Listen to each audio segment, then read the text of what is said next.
যমুনার দিকে যাওয়ার পথে কাকরাইলে চাকরিচ্যুত বিডিআর সদস্যদের উপর জলকামান ছুড়ে ছত্রভঙ্গ করে দেয় পুলিশ। আজ সোমবার দুপুরে ঢাকার শাহবাগ থেকে পদযাত্রা করে অন্তর্বর্তী সরকারের প্রধান উপদেষ্টার সরকারি বাসভবন ও কার্যালয় যমুনার দিকে যাওয়ার পথে পুলিশের বাধার মুখে পড়েছেন চাকরিচ্যুত বিডিআর সদস্যরা।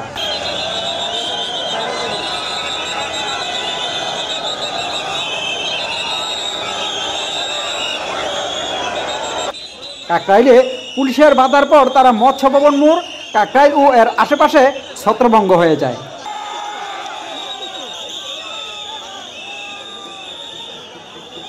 জাদুঘরের সামনে থেকে যমুনা অভিমুখে পদযাত্রা শুরু করেন চাকরিচ্যুত বিডিআর সদস্যরা।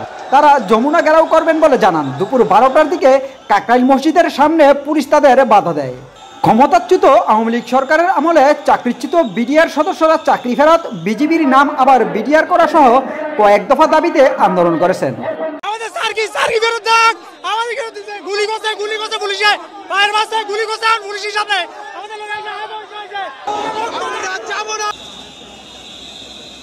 চাকরিচ্যুত বিডিআর সদস্যরা বলেন, পুলিশ তাদের পদযাত্রায় জলকামান, কাঁদানি গ্যাস এবং লাঠিচার্জ করেছে।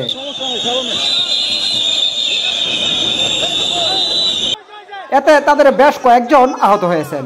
রমনা থানার পরিদর্শক আতিকুল ইসলাম বলেন, বাংলাদেশ সচিবালয় এবং প্রধান উপদেষ্টার সরকারি বাসভবন যমুনা ও এর পার্শ্ববর্তী এলাকায় যে কোনো ধরনের সভা সমাবেশ, গণজামায়াত, মিছিল ও শোভাযাত্রা নিষিদ্ধ করেছে ডিএমপি।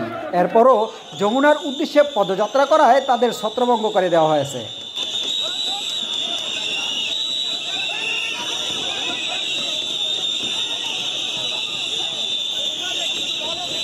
এমন গুরুত্বপূর্ণ খবর সবার আগে পেতে আমাদের চ্যানেলটি সাবস্ক্রাইব করে পাশেই থাকুন।